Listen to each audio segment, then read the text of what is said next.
So tell me about yourself. Well, I'm Hilton David Jr. I was born August the 3rd, 1941. I started working when I was 15 while I was still going to school, and I retired when I was 51. Where did you work? My first job was in a grocery store. I was going to school. I'd get up at 5 o'clock every morning. I'd work at the store, filling up boats with diesel and making that grocery order.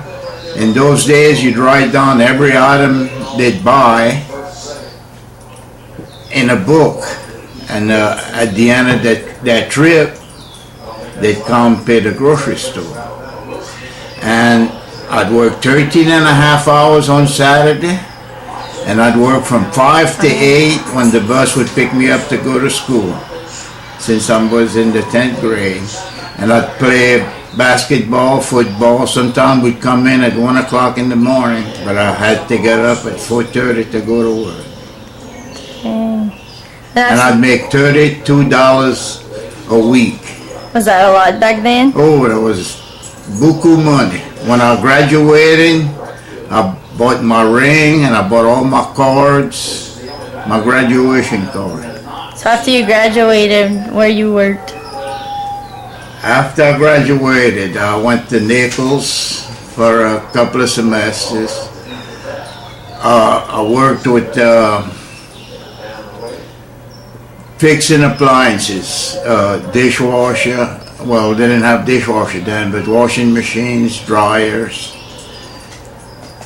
And after that, I went to work for A&B Wireline Company, which was the fastest growing company in the world. I worked there 2 years, and that's when I got married. Well, before that, I worked for J.T. Powell as a welder's help and a welder. Then I went to Wireline. Then I got a job with Chevron as a roustabout. Then I went to Gauger. Then I went to Wireline operator. Then I went to control specialist. And then I went to supervisor of the water flood and all the government regulations. And then I made production foreman, then area foreman. And how did you first get involved with Chevron? How did you get that job? It was big down here? Well, because of my wireline experience, I had worked wireline, and I knew a little bit about the oil field. I had worked roustabout, welders and all. And they hired me because of my experience. In those days, you didn't have much experience. It wasn't that hard to get a job. Gotcha. So how has the oil industry changed since you started in it? Oil industry. When I started, we didn't know any better. When we'd bring in a well, we'd swab the oil overboard. And that's how everybody did it. We didn't know any better.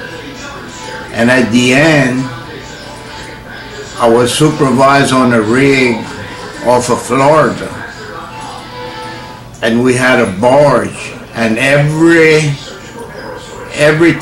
that would come off the rig would go inside that barge. Even rainwater. The rainwater that would fall on the rig would not go into the water. It was put into the barge. The cooking oil, the food, nothing was sent. Is it because of like the government was started regulating it or something? Yeah, right. We brought it on ourselves, but we didn't know any better then, I guess. Gotcha. So like, was it the oil industry big down here? Like, how did it affect this area? A lot of people work for the oil industry. When the oil field first started down here, this was a shrimping and farming community.